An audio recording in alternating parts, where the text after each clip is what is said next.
Patrick and Lester at Pals, and we've got the Mustang in, and look, the back seat's completely disassembled. Lester, what you doing over there?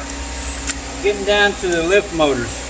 Okay, so this is all hardware that moves with this top that you're taking apart? Yeah, here's the speaker enclosure, and then here's all the mechanism for the top.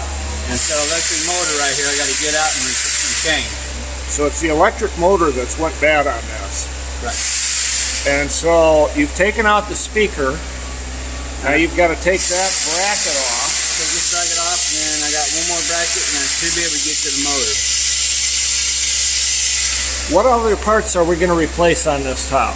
Just the two lift motors. So there's one on each side. One here and one over there. So everything that you do to the driver's side, you've got to then do to the passenger side. Folks, if you've got a convertible top and it's not working right, bring it to Pals. Lester will take care of it. See you soon.